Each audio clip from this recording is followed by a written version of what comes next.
Yes, my dear students, very good morning to all. Yes, students, कैसे हैं सभी आप? Well, okay बेटा, today we will start very important part of the capacitor that is known as dielectric. Dielectric, okay? Dielectric means रहेगा बेटा यहाँ पर insulator,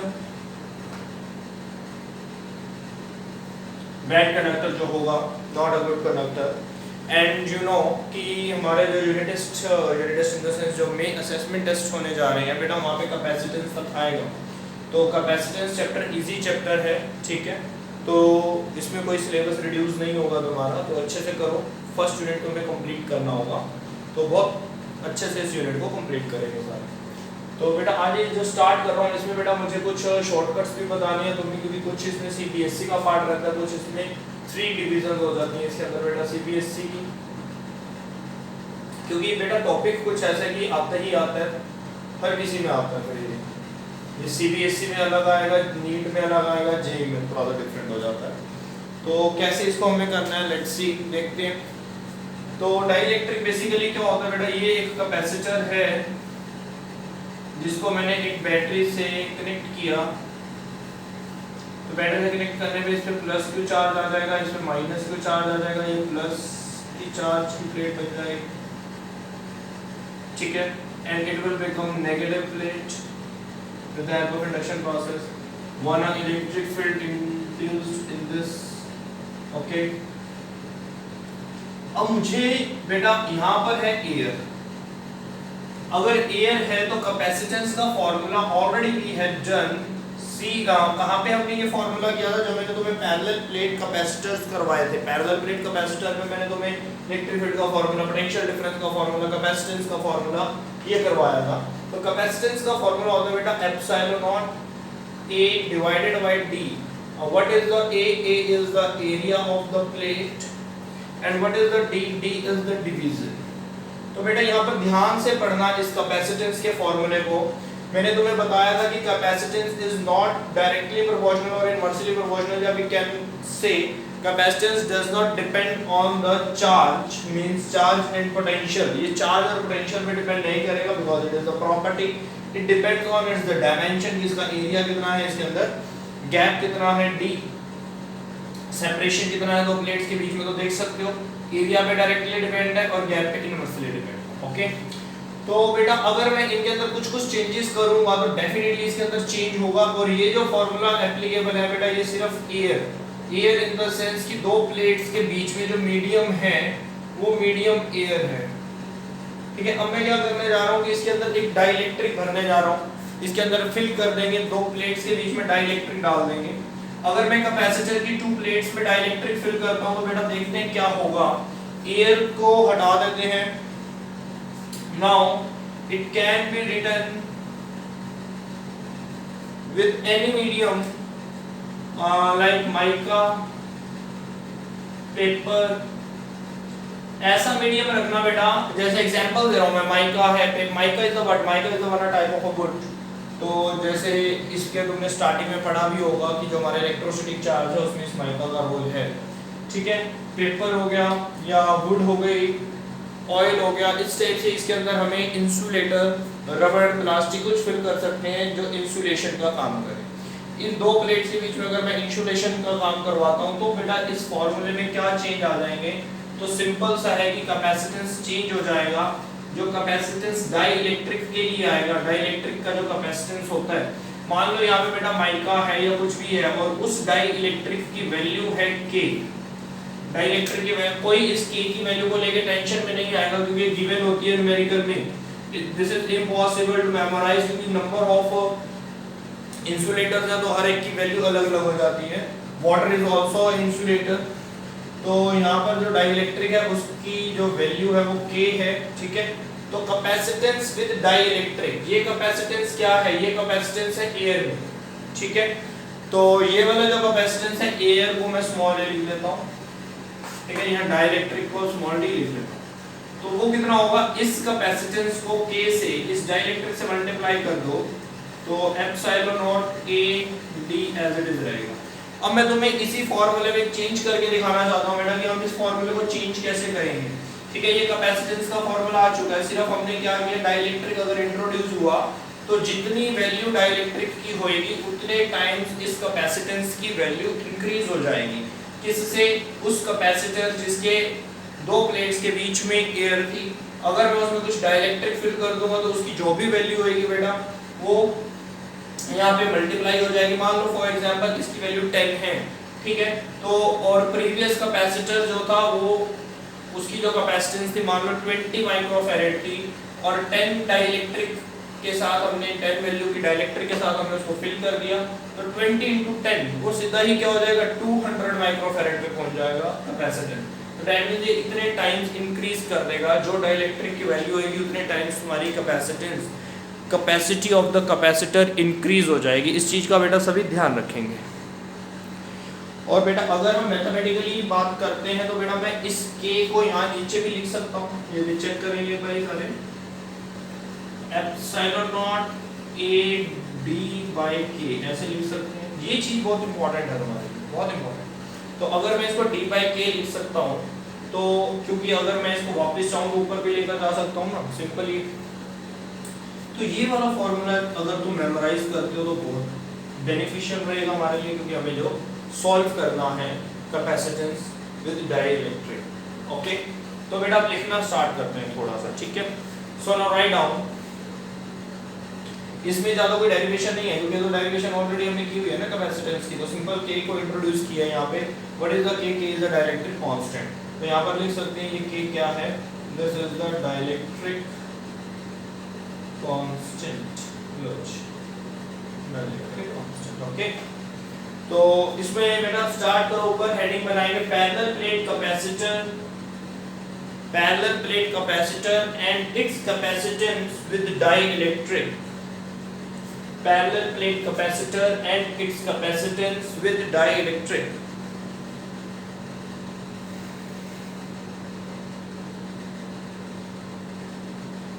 उसके बाद लिखेंगे, हेडिंग बनाने के बाद लिखेंगे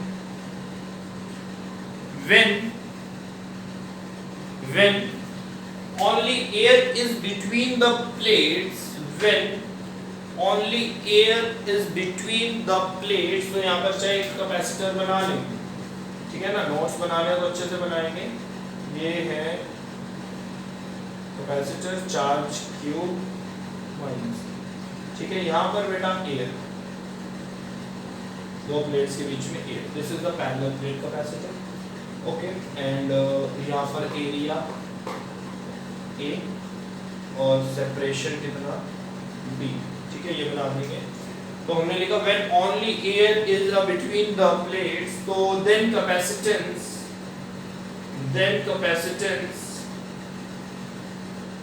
तो कितना कैपेसिटेंस होगा बेटा, तो ये होगा बेटा कैपेसिटेंस, ये वाला दिस कैपेसिटेंस, ठीक है ना। तो कितना होगा C, एयर के कारण मैं छोटा सा a लिख रहा हूँ, तो epsilon not area divided by separation, ये होगा, ठीक है। अगर मैं डाइलेक्ट्रिक डाल देता हूँ तो क्या हो जाएगा, फिर सेकंड क्वेश्चन बना लेते हैं, यहाँ पर हेडिंग बना लेंगे when space between the plates are filled with the dielectric, when space between the plates are filled with dielectric of dielectric constant K, तो हम अगर एक कैपेसिटर को फिल कर देते हैं विद डाइलेक्ट्रिक, तो ये एक कैपेसिटर देते हैं, ये पॉजिटिव, दिस इज नेगेटिव। अब इसके अंदर बेटा मुझे क्या करना है, इसके अंदर मुझे डाइलेक्ट्रिक फिल कर देना है, ठीक है, ये डाइलेक्ट्रिक। तो ये क्या है बेटा, दिस इज द डाइलेक्ट्रिक, और विद डाइलेक्ट्रिक कांस्टेंट कितना है इसका K, ठीक है। और बाकी सब कुछ सेम है बेटा, एरिया ये प्लस Q माइनस Q और सेपरेशन का D, बाकी सब कुछ सेम, ठीक है। सिंपल एक लाइन लिख दी हमने, when space between the plates are filled with dielectric of dielectric constant K, then capacitance will become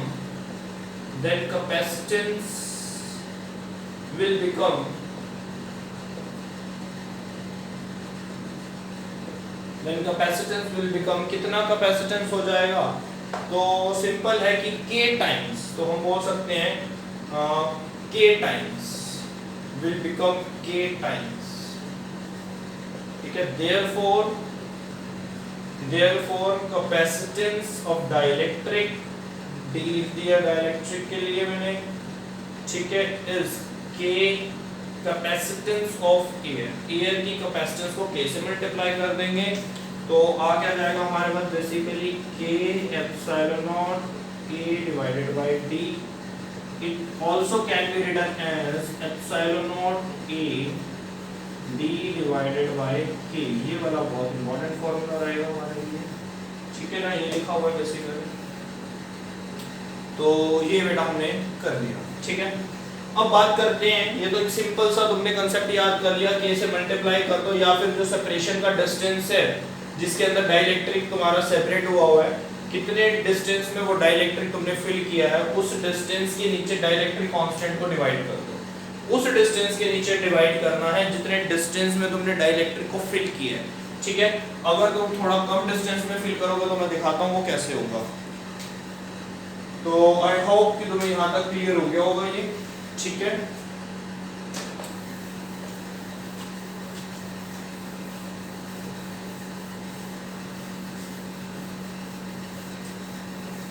तो ये तो बेटा एक छोटा सा पार्ट है, अब थोड़ा सा आगे चलते हैं कंपटीशन के लिए।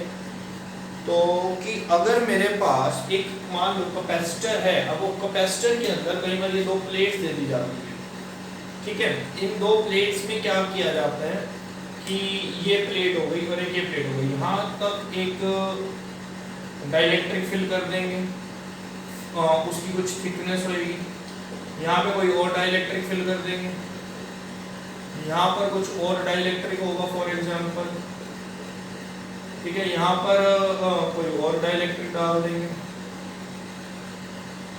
तो डिफरेंट डाइलेक्ट्रिक्स डाल दिए गए हैं, ठीक है। ये कुछ, और ये प्लेट है बेटा, दिस इज अ प्लेट, ये प्लेट है, ये प्लेट है, ठीक है, ए प्लेट के ऊपर लिख दिया ए, बीच में अलग अलग डाइलेक्ट्रिक्स डाल दिए गए हैं और उन डाइलेक्ट्रिक्स की कुछ थिकनेस दे देते हैं कि यहाँ पर जो फर्स्ट डाइलेक्ट्रिक है उसकी थिकनेस है T1, सेकंड डाइलेक्ट्रिक है उसकी थिकनेस है T2, थर्ड डाइलेक्ट्रिक है उसकी थिकनेस है T3, फोर्थ डाइलेक्ट्रिक की थिकनेस फिर T4, फिफ्थ डाइलेक्ट्रिक की थिकनेस T5, Tm जहां तक मर्जी ले जाइए, हमें कोई लेना देना। थिकनेस के ऊपर देखो कि उन्होंने किस पे गेम खेला, थिकनेस पे। उन्होंने जो इसके अंदर D था, ये कंप्लीट जो D था उस D को डिवाइड कर दिया, पार्ट्स बना दिए, ठीक है, ये देख पा रहे हैं। तो फॉर्मूले में कैसे कैसे चेंजेस आएंगे, हमें वो फॉर्मूले की ट्रिक चाहिए कि अगर मेरे पास ऐसा कोई क्वेश्चन आ गया तो मैं उसको कैसे फिलअप करूंगा। तो बात है कि कैपेसिटेंस जो हो जाएगी यहाँ पर, मल्टीपल डाइलेक्ट्रिक्स उसके अंदर डले हुए हैं, तो एरिया जो एरिया था इसको भी, चलो मैं कोई नहीं, ये तो वैसे ही लिखा हुआ था, ये एरिया जो था ये था प्लेट 1 प्लेट 2, ठीक है। तो ये जो एरिया था A और डिस्टेंस था D, तो ऊपर एरिया में तो कोई चेंज आया नहीं है, तो एप्सिलॉन नॉट A तो एज इट इज रहेगा, और चेंजेस आए हैं कहां पर, तो मैं यहां पर एक बार फार्मूला लिख दूं बेटा, epsilon naught A D by K, ठीक है ना। तो ये काम हो रहा है, तो वो इसके कांस्टेंट्स भी बताएंगे कि जितने डाइलेक्ट्रिक है उतने कांस्टेंट्स देंगे, तो इसका कांस्टेंट मान लो K1 है, इसका कांस्टेंट K2 है, इसका K3 है, इसका K4 है, इसका K5 एंड सो ऑन। ये तो कंफर्म है कि तुम्हें डाइलेक्ट्रिक कांस्टेंट्स की वैल्यू न्यूमेरिकल में गिवन होती है, ठीक है। अगर डाइलेक्ट्रिक कांस्टेंट्स की वैल्यू न्यूमेरिकल में गिवन है तो बस सिंपल टोटल डिस्टेंस के नीचे हमें कांस्टेंट डिवाइड करना होता है। तो पहला डिस्टेंस कितना T1, उसके नीचे डिवाइड कर देंगे, T1 के नीचे K1 डिवाइड कर देंगे, ठीक है, प्लस सेकंड है T2, T2 के नीचे K2 डिवाइड कर देंगे, फिर है T3, T3 के नीचे K3 डिवाइड कर देंगे, T4 ऐसे बेटा जितने मर्जी करते चलेगा, ठीक है ना।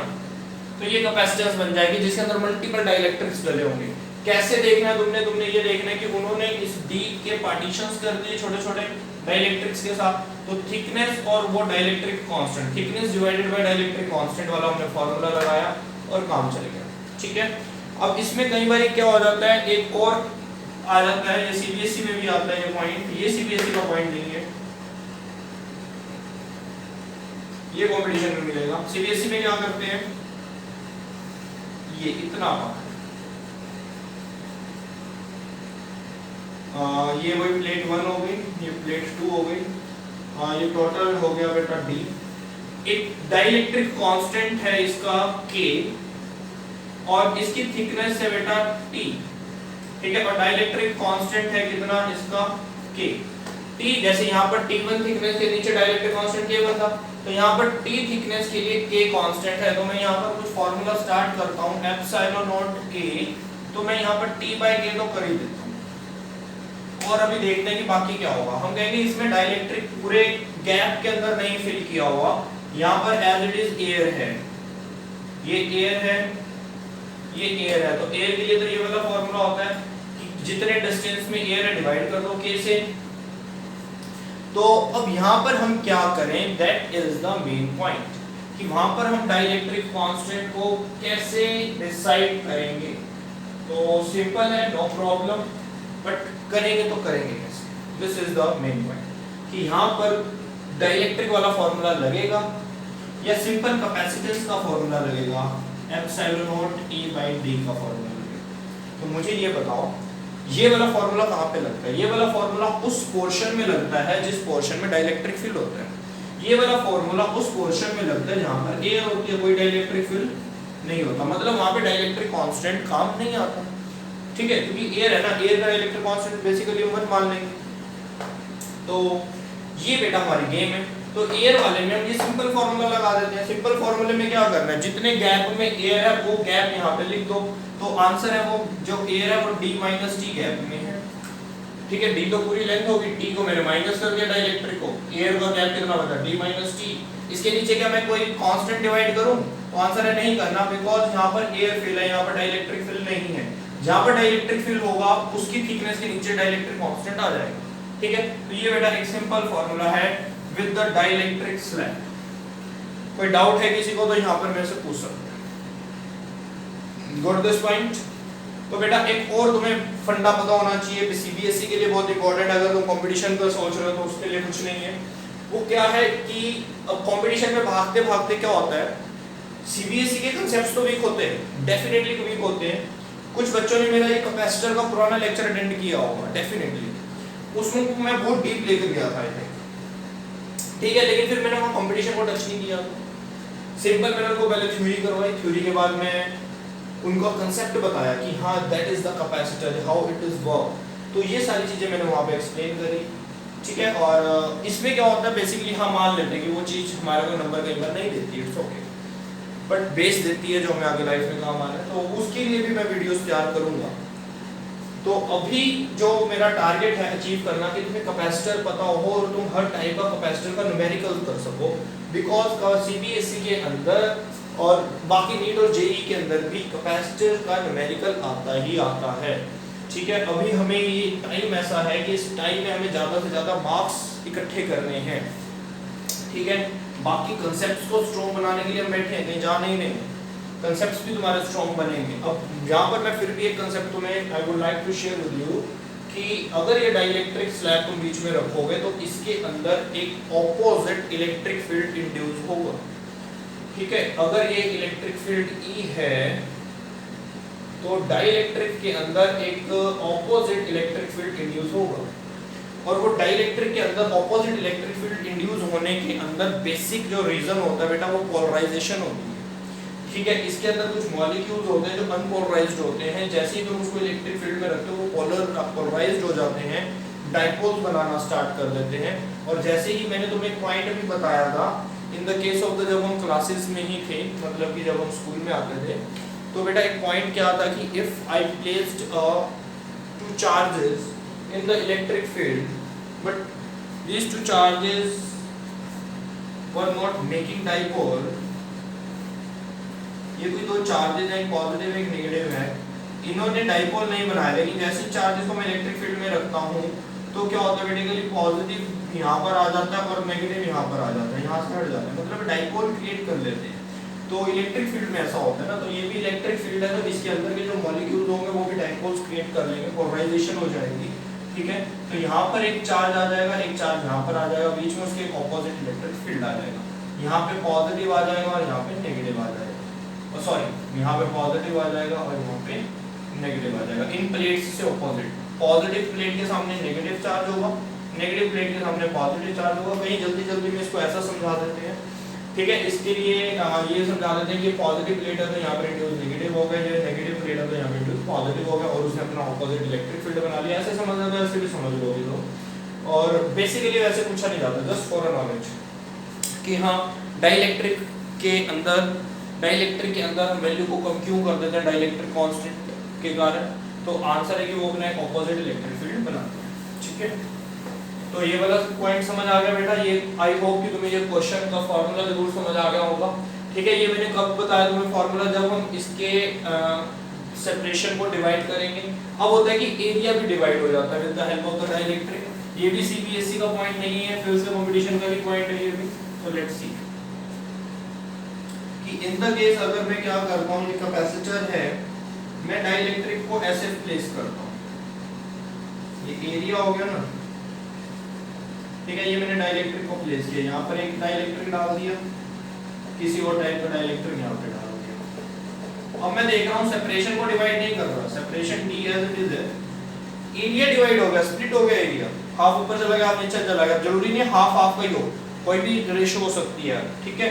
तो हम इस फॉर्मूले में क्या चेंजेस करें, तो आंसर है तब ये फॉर्मूला नीचे से चेंज नहीं करना पड़ेगा तुम्हें, डिवाइडेड बाय के वगैरह नहीं करोगे इसके अंदर, नीचे तो डी रहने देना, ठीक है। तो चेंजेस कहाँ करें, अब पहले हमने डी के साथ क्यों चेंज किया, थिकनेस के साथ क्यों चेंजेस किए, क्योंकि थिकनेस डेप्थ और जो उसका गैप था वो डिवाइड हुआ था। अब क्या चीज डिवाइड हो रही है, तो आंसर है अब एरिया डिवाइड हो रहा है। तो एरिया कैसे डिवाइड हो रहा है, मान लो ये वाला जो एरिया है ये A1 है और ये वाला एरिया है A2, मतलब इस टाइप का डाइलेक्ट्रिक A1 एरिया में टच करता है और ये सेकंड टाइप का जो डाइलेक्ट्रिक है इसकी वैल्यू K1 हो जाएगी, इसकी वैल्यू K2 हो जाएगी। दो डाइलेक्ट्रिक्स हैं, तो इतने टाइप का डाइलेक्ट्रिक A1 एरिया को टच कर रहा है, इतने टाइप का डाइलेक्ट्रिक A2 एरिया को टच कर रहा है, तो दैट मींस एरिया में कहीं ना कहीं हमें चेंजेस करने पड़ेंगे। तो एप्सिलॉन नॉट को बेटा कॉमन ही रख लेना, इसमें कोई चेंज करने की जरूरत नहीं है। एरिया तो A1 एरिया के साथ K1 प्लस A2 के साथ K2, सिंपल। एरिया में K को मल्टीप्लाई करना पड़ेगा, क्यों मल्टीप्लाई क्यों करना पड़ेगा, क्योंकि अगर हम बेसिकली फॉर्मूला चेक करते हैं तो K epsilon naught A by D होता है ना डाइलेक्ट्रिक का फॉर्मूला, तो K A के साथ मल्टीप्लाई में आता है, D के साथ चेक करो तो डिवाइड में आता है। जब D के साथ वो चेंजेस करेगा तो डिवाइड में आएगा K, एरिया के साथ जब चेंजेस करेगा तो मल्टीप्लाई में आएगा K, और जरूरी नहीं हो K2 पे रुकेगा, जहां तक मर्जी चला जाए n तक जा सकता है, ठीक है। तो बेटा ये दो फॉर्मूलाज तुम्हें मैंने बताए हैं, ये बेसिक फार्मूला था हमारा, तो उससे हमने एक ये फार्मूला बना दिया और एक ये फार्मूला बना दिया, ठीक है बेटा। इसको अच्छे से नोट करना, ये फार्मूला बहुत काम आने वाले फार्मूला। अब इसके बाद बेटा हम सीधा आने जा रहे हैं कॉम्बिनेशन ऑफ कैपेसिटर्स की। कैपेसिटर का हाँ चलो एक न्यूमेरिकल कर लेते हैं, इनके कॉम्बिनेशन से पहले एक न्यूमेरिकल करते हैं, फिर एक न्यूमेरिकल मैं तुम्हें होमवर्क में दे देता हूँ। तो राइट डाउन अवर न्यूमेरिकल, या मैं लिख देता हूँ न्यूमेरिकल बेसिकली। यस बेटा न्यूमेरिकल नोट करेंगे सभी। A parallel plate capacitor has square plates.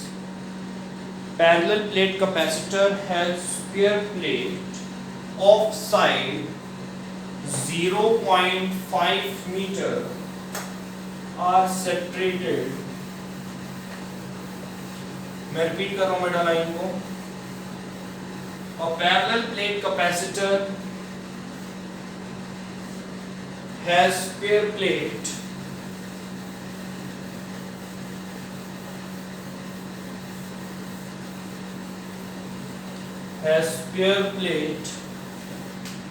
of side 0.5 meter are separated by 0.01 meter.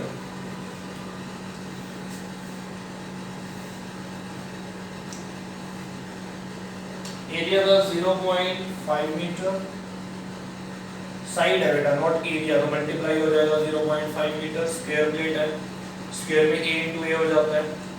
Distance है तुम्हारे पास d, 0.01 मीटर। ठीक है, आगे लिखेंगे full stop. Find the capacitance of the capacitor, find the capacitance of the capacitor if the plates are put in water, if the plates are put in water having dielectric constant, देखो dielectric constant की value given है और चाहो तो तुम water की value याद कर सकते हो, 80 होती है। ठीक है, if plates are put in water having dielectric constant 80, find its new capacitance। कहता है ये नॉर्मल कैपेसिटर है, एयर है, इस प्लेट्स के, इनकी प्लेट्स के बीच में एयर है, लेकिन अगर मैं इन प्लेट्स को वाटर में डिप कर दूं तो मीडियम हो जाएगा वाटर। वाटर एक डाइलेक्ट्रिक होता है क्योंकि वाटर इंसुलेटर होता है। जब तक हम उसके अंदर इम्प्योरिटीज ऐड नहीं करेंगे तो डिस्टिल्ड वाटर जो प्योर वाटर है वो डाइलेक्ट्रिक है, मतलब इंसुलेटर है। ठीक है, तो उसकी वैल्यू कितनी है बेटा 80, तो it can increase the capacitance 80 times than air capacitor, जिसमें मीडियम एयर होगा। ठीक है, तो करते हैं बेटा, स्टार्ट करो। हमें क्या करना है, न्यू कैपेसिटेंस फाइंड आउट करनी है। तो एरिया तो सारे निकाल ही सकते होगे, इसमें तुम्हें यूनिट चेंज ही नहीं करने क्योंकि ऑलरेडी उन्होंने मीटर में दिया हुआ है। तो कई बार क्या होता है कि मीटर में ना देके सेंटीमीटर या मिलीमीटर इस टाइप से दे सकते हैं। डिस्टेंस दे दिया इतना। अब मुझे कैपेसिटेंस निकालनी है, डाइलेक्ट्रिक का फार्मूला यूज करना है कैपेसिटेंस के लिए। डाइलेक्ट्रिक वाला क्या होता है, K epsilon not E divided by T, D या बाय K कर सकते हो। K ऑलरेडी गिवन है कितना तुम्हारे पास 80, E गिवन है, D गिवन है। ठीक है, D तो देखो तुमने दे रखा है ना, तो कैपेसिटेंस जरूर एक बार चेक कर लेंगे सारे कि क्या है। सिंपल, तो एयर में कैपेसिटेंस निकालना डायरेक्ट उसमें अपना फार्मूला रखो। 80 एप्सिलॉन नॉट की वैल्यू तो सबको पता है ना, 8.85 10 रेज़ टू पावर माइनस कितनी होती है 12। चाहो तो तुम इसका अगर वैल्यू इजी करना थोड़ा सा बेटा, अब ये तुम्हें डिपेंड करता है कि उस टाइम ऑप्शंस क्या दिए हुए हैं। वरना इसका आंसर एप्सिलॉन नॉट की बिना वैल्यू पुट के भी आ जाएगा, लेकिन आंसर में फिर epsilon naught as it is लिखा रहेगा, वैल्यू पुट नहीं करेंगे तो। अब वो अगर उन्होंने एप्सिलॉन्स की फॉर्म में आंसर दिए हैं ABCD, तो ये देख लेना। अगर सिंपल CBSE का क्वेश्चन आ रहा है तो पुट कर भी दोगे, नहीं भी करोगे तब भी चलेगा। वैल्यूज रखी, एप्सिलॉन नॉट की वैल्यू ही पुट करी, मान लो 80 तो K की वैल्यू हो गई, एरिया की वैल्यू कितनी हो गई 0.5 × 0.5। ठीक है, epsilon naught as it is हो गया। D कितना हो गया 0.01 as it is epsilon naught. इन सारों को अगर हम सॉल्व करेंगे लास्ट में एप्सिलॉन नॉट में आंसर इजीली दे सकते हैं, जो आएगा तुम्हारा 25 एप्सिलॉन नॉट। लेकिन अगर एप्सिलॉन नॉट की वैल्यू रखोगे तब भी ठीक है। चलो इट्स ओके, एक और क्वेश्चन करते हैं। ये क्वेश्चन तुम्हें होमवर्क में दे देते हैं और वीडियो को खत्म करते हैं। जिससे क्वेश्चन नहीं होगा वो मेरे से पूछ सकता है कि ये क्वेश्चन कैसे होगा। बेसिकली क्वेश्चन इसलिए मैं होमवर्क में डाल रहा हूँ, ये तुम्हारे को थोड़ा सा ना दिमाग भी यूज हो जाएगा कि हाँ इसमें हमने फॉर्मूला अप्लाई कैसे करना है, और तुम्हें एप्लीकेशन आ जाएगी फॉर्मूले की। तो होगा क्या, पहले क्वेश्चन लिखो, मैं बता देता हूँ क्वेश्चन क्या है। क्वेश्चन है अब तुम्हें एरिया डिवाइड करना है डाइलेक्ट्रिक के हेल्प से। ठीक है, उसके सेपरेशन को डिवाइड नहीं करना, एरिया डिवाइड करना है। जो लास्ट फॉर्मूला किया था ना हमने K1 × A1 वाला, वो वाला। ठीक है, तो पहले क्वेश्चन लिखो बेटा फटाफट से। A parallel plate capacitor has plate parallel plate capacitor has plate area 0.5 metre, 0.5 metre into 0.8 metre into 0.8 metre are separated by 0.02 metre. बेटा मैं लाइन रिपीट कर रहा हूँ। A parallel plate capacitor has plate area 0.5 meter into 0.8 meter are separated by 0.02 meter. Full stop. In the space between capacitor, a dielectric of size 0.25 into 0.8, dielectric of size 0.25 into 0.8 into 0.02 is placed। वो समझने की कोशिश करना बेटा, यहाँ पर उन्होंने जो एरिया की डायमेंशंस दी हुई हैं वो दी हुई है होमवर्क में, तो क्या ही होगा, ये क्वेश्चन यही होगा। 0.8 मतलब लेंथ ब्रेड्थ दी हुई है, ठीक है ना, तो ये दिया हुआ है, और उसके बाद सेपरेशन दिया हुआ है कितना, 0.02 ये दिया हुआ है। तो अगर हम यहाँ पर ये कैपेसिटर बना देते हैं, ये इसका एरिया है A, ठीक है, एरिया का मतलब है बेटा लेंथ इनटू ब्रेड्थ। तो अब वो जो डाइलेक्ट्रिक की डायमेंशन बता रहा है, डाइलेक्ट्रिक की डायमेंशन चेक करना है हमारे।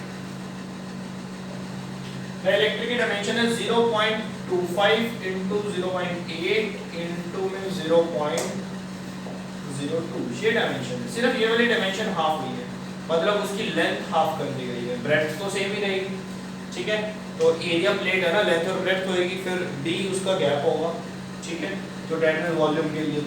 तो यहाँ पर मैंने हाफ में मतलब एक की जो लेंथ हाफ कर दूं, तो हाफ मतलब ये 5 है तो 5 का हाफ, इसलिए यहाँ पर क्या आ गया 0.25 और नीचे भी कितना हो जाएगा 0.25 मीटर, ठीक है। यहाँ पर एक डाइलेक्ट्रिक डाल दिया गया है, एक डाइलेक्ट्रिक यहाँ पे डाल दिया गया, दोनों अलग अलग बना देते हैं। तो एरिया को फिलहाल डिवाइड कर दिया हमने, ठीक है, ये हमारा डायग्राम है। लो जी, ये कैपेसिटर है। Find capacitance of this capacitor. हमें सुनो रुको, अभी तो ये डायमेंशंस लिखी है ना, इसके आगे क्वेश्चन रिपीट कर लो, मैं पहले यहाँ तक रिपीट कर रहा हूँ क्वेश्चन, फिर तुम उसको आगे कंप्लीट करना। A parallel plate capacitor has plate area 0.5 meter into 0.8 meter are separated by 0.02 meter full stop. In the space between capacitor, a dielectric of size 0.25 meter into 0.8 meter into 0.02 meter is placed full stop.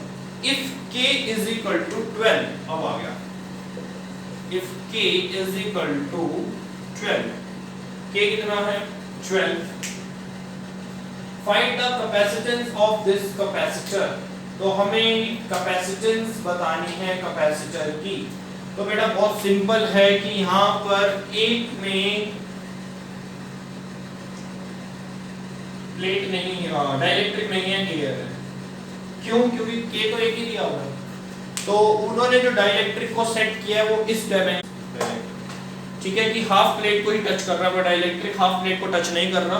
अगर वो half plate को touch नहीं करेगा तो वहाँ air आ जाएगी, ठीक है। तो अब हम इसका फॉर्मूला सिंपल हो गया ना, तो कैसे हम इसको सॉल्व करेंगे बेटा, C is equal to epsilon naught, ठीक है। तो एक हो जाएगा बेटा ये हो गया मान लो A1, ये हो गया A2, ठीक है। A1 के साथ मल्टीप्लाई करोगे K, समझ पा रहे हो, प्लस